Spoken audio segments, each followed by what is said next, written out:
Then there's California, a podcast featuring members of the California State Senate Democratic Caucus in conversation about their legislative priorities, policies, and other related issues that help make California exceptional. From the state capitol in Sacramento, I'm Brian Green. When he was 6 years old, an otherwise healthy and happy Pennsylvania kid named Bret suddenly got very, very ill. His blood sugar levels were running low, but no one knew it at the time. His parents were worried about his health, so they rushed him to the emergency room. Young Bret was already going into ketoacidosis, which is a diabetic coma. Bret survived, but was diagnosed in that emergency room with type 1 diabetes. And from that day on until today, as an international songwriter, musician, television star, and filmmaker, Bret Michaels and his family faced a new normal of daily survival, including several times a day insulin injections, confronting a disease that, as of 2015, affects an estimated 30.3 million people of all ages, nearly 10% of the U.S. population, including 193,000 U.S. children and adolescents younger than age 20 years.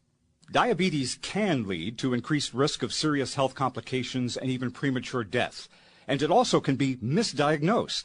But in particular, the public's and even the educational community's ignorance and uninformed fears and bias also can have an unhealthy, excluding, and emotionally harmful impact, especially on the young people who face and deal with the diabetes issue, sometimes on an hourly basis, who have had to grow up real quick about the fragility of their own bodies and become pint-sized experts about how to manage the disease. But many of those, including singer and songwriter Bret Michaels, who now face and have lived a lifetime of managing their diabetes, have been and are reaching out, speaking out, educating, and putting a face on this intensely difficult and radically inconsistent physical challenge, and reminding their brothers and sisters in the world who also have the disease that diabetes can be managed, that life can have normalcy, even quality, and that they aren't alone. And help is coming from the legislative front, with laws proposed in states like California that are helping push education, awareness, support, and empowerment to those diagnosed with diabetes and their families by better educating school staff, communities, and even medical professionals about type 1 diabetes and actually how it's different from type 2 diabetes as well. Well, joining us on this episode of Then There's California is the author of one such diabetes awareness bill being introduced in the legislature. State Senator Richard Roth represents California's 31st Senate District, including parts of Riverside County. He is the chair of the Senate Budget Subcommittee on Education, and he came to the state Senate after retiring from the Air Force after 32 years of service in the grade of Major General. Senator Roth, welcome to Then There's California. Good to have you. Thanks, Brian. Thanks for having me. And with Senator Roth are advocates who deal with diabetes in their own lives and in their families' lives. We have Debbie George and Michelle Thornburg, California parents. Debbie's son was diagnosed after being first misdiagnosed with type 1 diabetes at 25 months old. And both Debbie and Michelle are co-founders of Ease T1D, a nonprofit grassroots diabetes awareness group. Ladies, welcome. Thank you for having us. Thank you. We're very thrilled to be here. And your families are here as well. Dylan George and Delaney George and Sierra Thornburg. Welcome, all three of you. Glad to have you here. And we are also very proud to welcome the previously mentioned former 6-year-old from Pennsylvania, musician, composer, screenwriter, reality television star, entrepreneur, former frontman for the rock group Poison, Bret Michaels, who has spent his life advocating, educating about diabetes around the world, supporting legislation such as the bill we're referencing today, and who has donated millions of dollars and priceless love and support for people with diabetes and their families through his Life Rocks Foundation. Bret Michaels, welcome to Then There's California. Thank you very much. It is an honor to be here today and sitting in this room with this amazing team of people and saying to Senator Roth, I can't thank you enough, not just for your service, but especially today for having us in here and doing this. This is such a great moment for all of us in history, very emotional for all of us today. And, you know, to be able to start this rolling right where it should be in California is so innovative and on the forefront of what's going to be an amazing, I think this is, for all of us, we're going to do something amazing. It's quickly going to spread across the United States. I know I'm talking bold, but you have to believe that to make great things happen. You have to believe great things are going to happen. And as a diabetic since the age of 6, type 1 diabetic, and I'm still a little old school. I know the technology has way gotten ahead of the awareness, which is why we're here. But with the 5 injections a day and constant blood sugar monitoring, we're going to show that once you have the knowledge, you can survive the impact and most definitely thrive and live the life that you want to live. And I'm here to say that I've done it, and we can all do it. What a beautiful way to start this podcast. Senator, you have quite a posse here in support of your legislation. Well, I'm very pleased and frankly in awe of the passion and relentless pursuit of awareness and education that the folks that you've mentioned, the folks sitting around this table, have demonstrated over the past actually years. So I'm honored to be in their presence and honored to support their efforts. Your legislative package often focuses on education, environment, uplifting, and helping your Riverside communities thrive. How did this bill land on your desk? Well, as you know, I've been a healthcare advocate and have had a passion about healthcare since I first ran for office in 2012, running in large part on securing funding for the medical school at the University of California, Riverside, which, as you know, we secured in the first 6 months that I was up here. So health education and the health of the community is certainly in my wheelhouse, and this fits right in nicely. Debbie and Michelle, tell us about your organization and your personal experiences. All of this, of course, is very personal for you in not only being parents, but also being advocates. We started Ease T1D in 2015. And the reason we started is because we just quite frankly are frustrated that there's no awareness to type 1 diabetes. And we continue to see people going undiagnosed with the same symptoms, the excessive thirst, frequent urination, weight loss, and just tired fatigue. That should be a red flag anytime you bring someone to a doctor. It's not always that it's just a cold or a virus. The reason that it's so difficult to diagnose in the young is because there's what's called a differential diagnosis, which is there's so many other things similar, and it's not high on their list, right, for children to have diabetes. And what we really want to raise awareness to is type 1 diabetes, because they say it's a minority of the diabetic population, but we just feel that that is so incorrect, because I challenge you to go outside, talk to 5 people, and I guarantee you one of them has either a family member, knows somebody, their child knows somebody. It's not as small of a minority as you think, and the numbers are growing. According to JDRF, it is a 3% yearly increase. So this is why we really need to get proper statistics. It would be great if we could get type 1 and type 2 to be differentiated and not lumped together as just diabetes. So that's why we really started this organization, because we truly do believe a cure begins with awareness. And Michelle, in reading some information about your organization and your advocacy as parents, and also out there making the community aware, somebody described that you are doing the work that others don't want to on this issue or don't have time to pursue. Do you feel like you are pushing, to some degree, speaking to what Debbie just said, pushing against the attitudes and the biases and the apathy of the communities? We definitely believe that. Debbie and I came together when the kids were in kindergarten, so it was kind of crazy how this formed years and years and years ago. It just grew. But really, there's no one talking about it. And so when Debbie was adamant that people need to know what's going on, in our meetings with school boards and Rotary groups and stuff, we always have a great outcome. Like, once people hear our story, they're like, oh my gosh, we totally get it. And if you ask people to raise your hand, how many of you know someone with type 1? There's almost the room full, yet no one's really talking about it. So I don't know exactly, I guess until you've been touched with it, you don't realize how fully encompassing it is in your life and your world. But when you do find someone with that camaraderie and that understands what you're going through, it's an instant bond. But a lot of people just, everyone's busy. Some people don't want to talk about it because it still has that stigma. I can't tell you, almost every day I see on TV, and I actually cringe, because everyone thinks type 1 diabetes is like type 2 diet and lifestyle, and it's not about diet and lifestyle. Obviously, everyone should have a healthy diet and lifestyle, but if a type 1 diabetic drinks water, they still need insulin. It's just absolutely a necessity to survive. And so people don't really realize it, and even in TV, we keep reinforcing the negative as well as the, what do you call it? Stereotype. Misconceptions.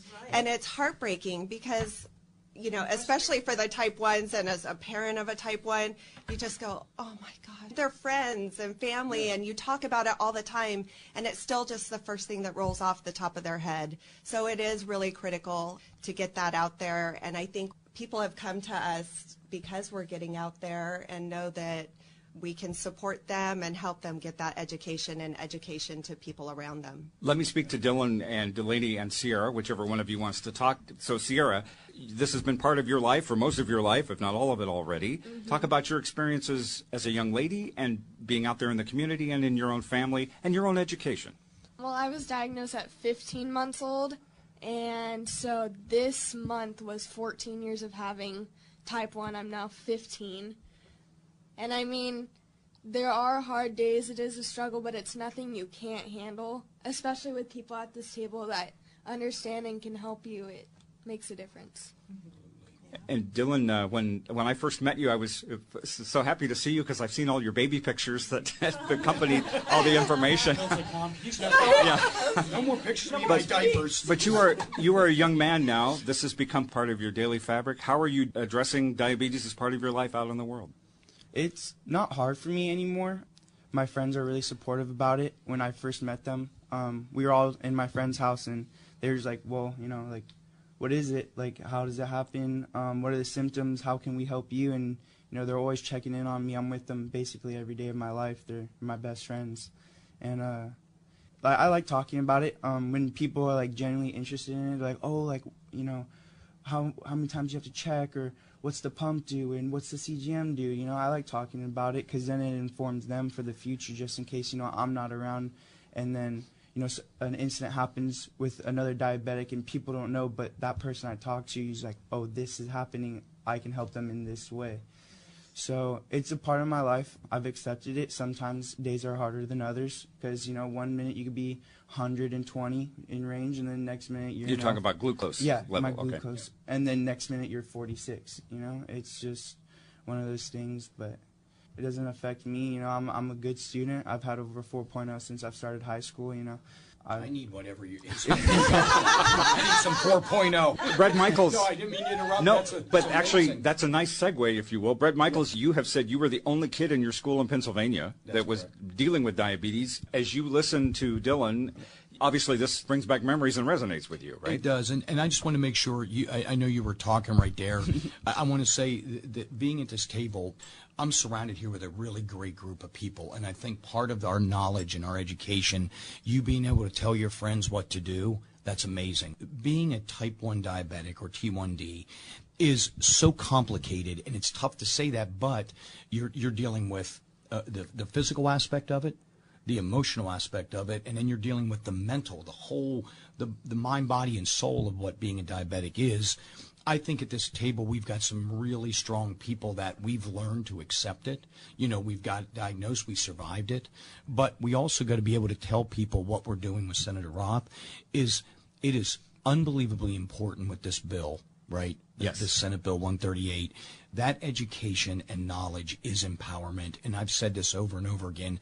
We don't want to be victims. We want to be victors in this battle. We want victory, and that is really what we're here to tell people. And as a kid at 6 years old, I mean, I had friends that didn't understand it. So like any disease, right, they didn't know if you drank off the same glass as me, as my, you know, other parents. They were all still, don't get me wrong, none of them never became, they didn't walk away from me. They're just like, if you sneeze or cough or can I become diabetic? You know, it was just uneducated on it. And like type 2, every movie makes a joke. And I understand. We got to learn. Laughter can sometimes be great medicine. So I laugh at stuff.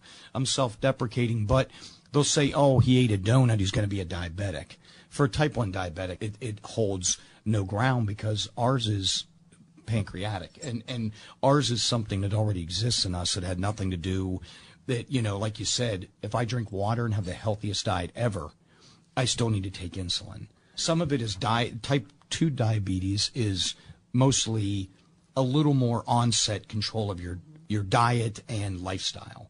When you're type 1 diabetic, it affects you at a young age, and you're hit at 15 months. I'm pretty sure you weren't eating, and it was probably still Gerber baby food, and and maybe not baby food, but you know what I mean. And so, saying that, it's really important that people understand how to educate not just us as diabetics, but our families who are affected by this, by our friends. My friends saved my life on many occasions when I race dirt bikes, I play football, baseball, whatever, and all of a sudden my blood sugar goes from maybe, I'll even let it drift a little higher and get up a little, not high, I'll let it get up to 130, 140, and then all of a sudden you're playing, boom, the next thing you know, I've got a 48 blood sugar, and mentally, I want to explain this. Kids, correct me if I'm wrong here. All of a sudden, you start to get so, it almost comes on pretty quick, and the next thing you know is you don't even know. You know in your mind you're still doing stuff, but you're having trouble relating to people what to do because you're so shaky and about to go into an insulin reaction or a low blood sugar, and then people don't know what's wrong with you. They don't know. Some people have been diagnosed as being, as they get older, being drunk. They don't know what's happening. So this education is so hugely important. It is so great to have you here at the Capital community, but also here at this table with this podcast, your education and your support, because you've lived this as these young people have and as Debbie and Michelle have as parents. Senator, perfect segue again, Bret. Let's talk about your SB 138, which we found out as we speak just passed its first policy committee, right? The Senate Education Committee. How often do your bills get applause, right? It passed unanimously. But let's talk about the legislation, how you want to teach educators, even doctors, how to be informed and to educate about this disease. Well, Brian, thank you. Let me set the stage for this. They say we have about 30 million people in the United States who are diabetic. About 95% of those have type 2 diabetes. Now, type 2, as Bret indicated, many times can be corrected or adjusted with diet and exercise. 5% of the 30 million are type 1 diabetics. Most, if not all, of the time, money, and attention has gone to type 2 diabetes, the 95%. Right. The education, the awareness, the information, the TV commercials, the medicine advertised, all type 2. Very little time, money, and attention, historically, has gone to type 1 diabetes. And with type 1 diabetes, as these extraordinary advocates have indicated, is frequently misdiagnosed.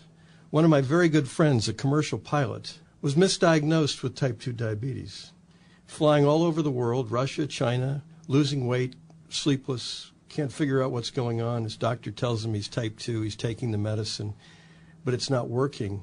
He's in a simulator learning to fly the largest of the corporate jets Gulfstream makes, when he gets a call from his physician who says, oops, you've got to get here right away. It's not type 2, it's type 1.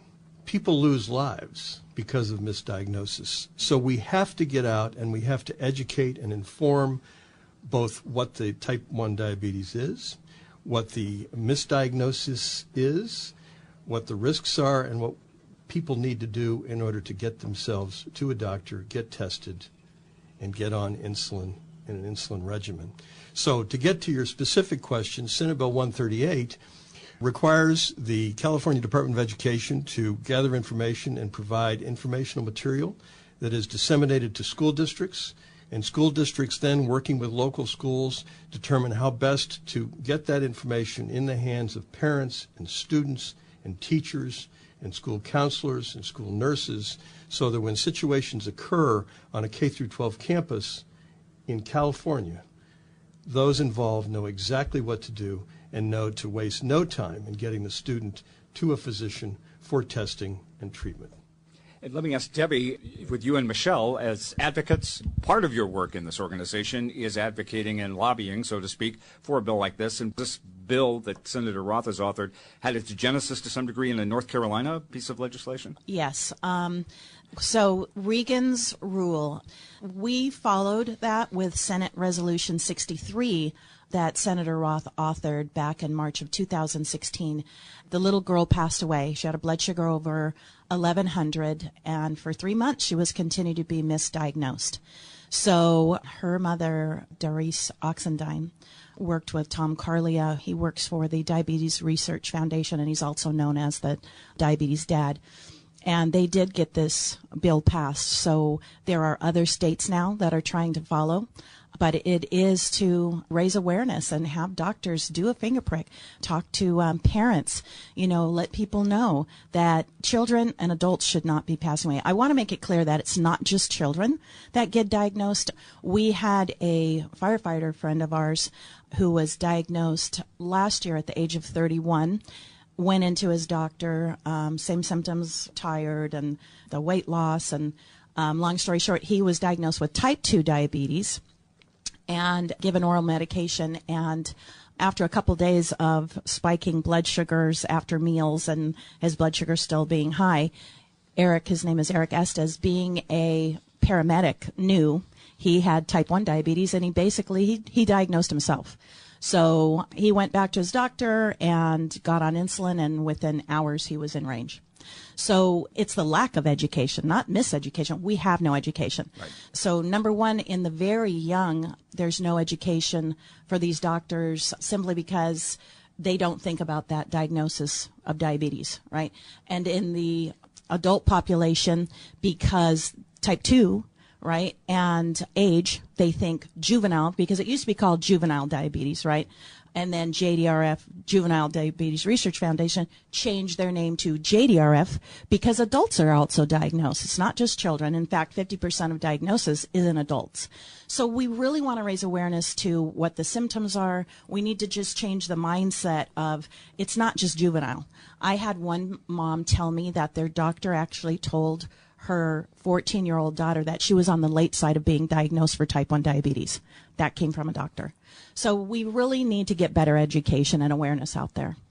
You're listening to Then There's California. We're talking about diabetes awareness and misdiagnosis prevention. State Senator Richard Roth of Riverside, he's the author of SB 138, which would work with schools to help inform and educate them about the disease. Also with musician Bret Michaels, who has lived a lifetime with type 1 diabetes and offers his advocacy and support to others in the world who have been diagnosed with diabetes. And also Debbie George and Michelle Thornburg and families. They are the co-founders of the awareness and advocacy group Ease T1D. Bret Michaels, you have said in so much of what I have read, you're coping with this disease, living life to the fullest with this disease. You talk so much about blessing, that right. This disease is a blessing, and right. Living life balance. I just wanted to say this again, staying positive my whole life, being able to mentally stay in the game. My parents, I was one of the only kids, if the only kid in my entire school district that was type 1 diabetic. My mom and dad helped to form the first diabetic youth camp in central Pennsylvania at the right. time. And my dad said, my dad also, like Senator Roth, thank you for your service to our country. I mean that. And my dad I'm the son of a veteran that has served this country. And he jumped right in with my mom, and they were 100%. We're like, we're going to find out what we need to do so that you can live the life you want to live, so that you can play sports, you can play music, you can do the things you want to do. And this was huge. It's the knowledge is key, but applying knowledge is the answer. All the knowledge in the world is nothing if you don't apply it. So right. Now mentally letting the parents not be depressed, not letting the kids get depressed. And again, if we're going to speak openly, if you're whatever age you become type 1 diabetic, carrying syringes, blood testing, having a pump, something like that, there's no doubt we have to accept the fact that we are different. It's not normal. That you accept the cards you're dealt. But then it's how you're able to take that and turn something amazing out of that. Being a diabetic helped me develop a tough skin. It helped me in my battles of what I would come up in my professional life, my personal life. I've learned to be self-reliant, independent, take care of myself, educate my friends. It actually gave me a good education, like you were talking about, Dylan, talking about your friends, educating my friends on stuff. Honestly, in some strange way, it helped me keep a good eye on my health. And I'm not saying it isn't a battle. I don't want anyone here to think, gee whiz, this is easy. It is not easy. But it's a very complicated disease, but you know what? We'll tackle it. We are going to go in there, and we're going to tackle this. This bill is so amazing. It's like you said, so many young people or, again, type 1 diabetic at whatever age. This disease needs to be addressed. Know the facts and do something about it. You mentioned having tough skin, but I get the sense that dealing with diabetes in your life has humbled you in a lot of ways. It's made you see humanity in a deeper way, and that humility is kind of a counterbalance to the nonstop, what we often hear as the self-focused lifestyle of a rock star. Let me elaborate on that. It's what you just said is amazing, because being a diabetic has made me strong and tough-skinned, but it's also made me very humble. I'm a very grateful person in general. I'm grateful to be here, and I'm thankful to be here. And that's not just at this table, but in life. But that comes with the price, and that price is we have to pay this forward, educate people, make them really understand what's going on. And so again, as I say this, it's humbled me and my Life Rocks Foundation. Even today, we've had a discussion about this with your 501c3 and on behalf of my Life Rocks Foundation. As we leave here today, whether this is in the podcast or not, I would like to make a $10,000 donation just today to you, because putting your money where your mouth is where it is. Lead by example. That's extraordinary. And we're doing this together. This is their work and their time they put into this. But we can talk all we want, but eventually, me being out there on the road and raising awareness and money, I'm able to take the Life Rocks Foundation, sit here with awesome Senator Roth, the family, everyone with ease, and that's what we'll do together and continue to do. I just think this bill is step one, right? Mm-hmm. We need to build on this bill, and we need to build on the extraordinary efforts of my teammates here, because there's more to be done. We need to increase research funding to determine why the pancreas suddenly stops working. In the case of the commercial pilot friend of mine that I cited earlier, he was about 64 years old when he was diagnosed. How does that happen?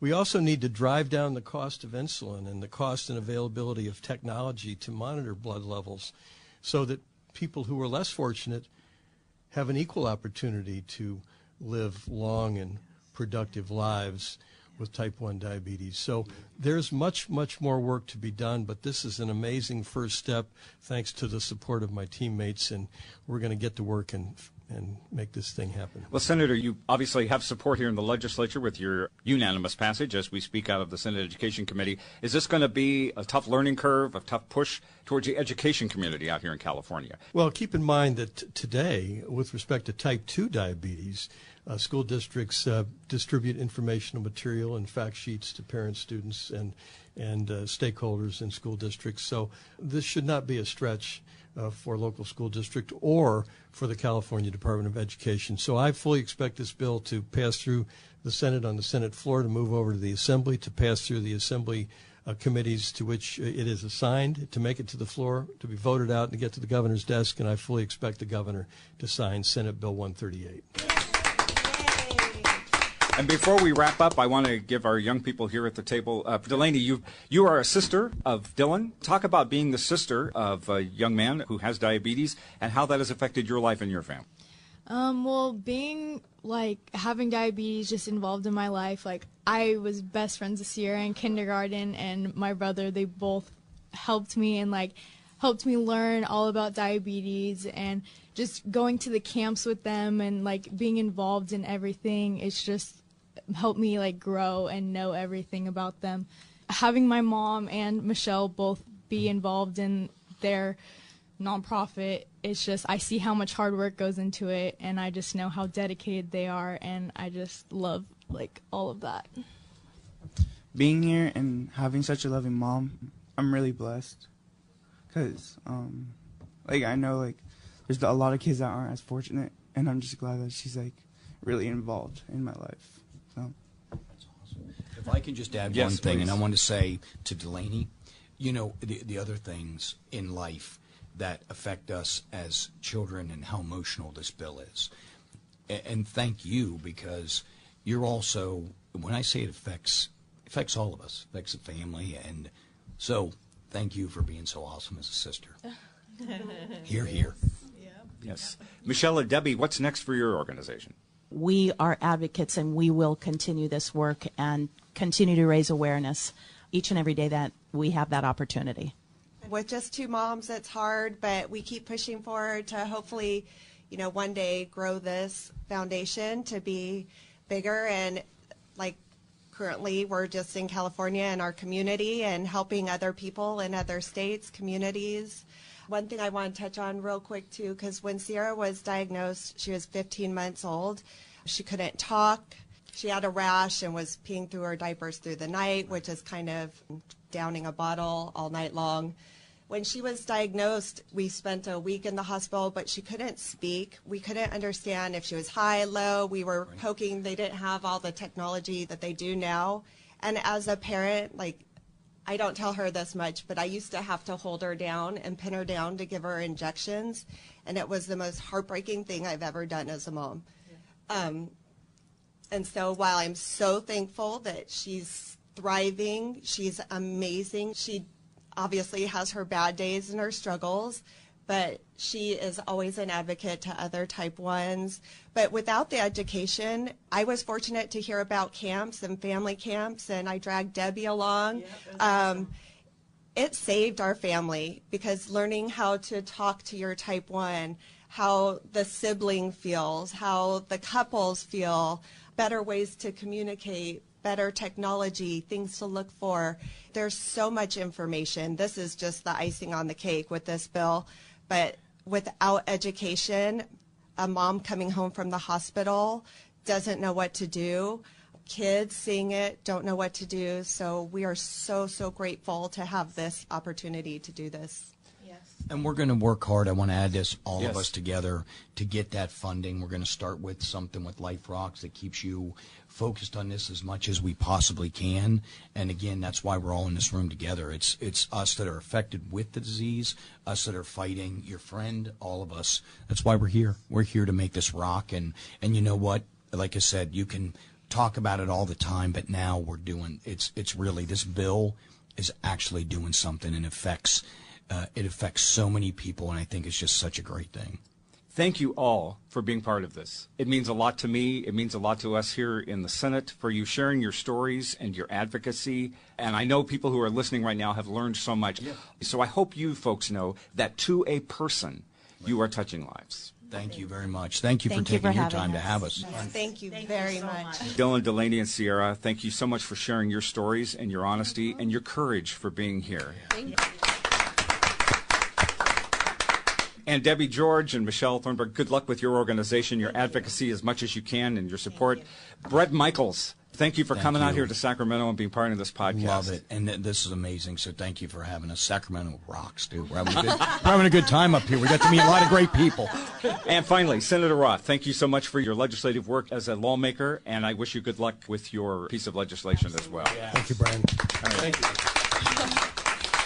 And that is it for this edition of Then There's California. It is a production of the California State Senate Democratic Caucus with the technical assistance and great ideas and support from Martin Ashley, Brian Shadden, and Rainier Sabediano, George Soares, McLeana Woods, Ariana Medell, Lisa Murphy, Aaron Kashishian, and the graphic design talents of Tim Davis. We're going to go out with a piece from a new song from Bret Michaels, written by Bret and his daughter Georgia Blue, called Unbroken. And on behalf of Senator Richard Roth, Debbie George, Michelle Thornburg and their families, and musician Bret Michaels, I'm Brian Green, here at the State Capitol in Sacramento.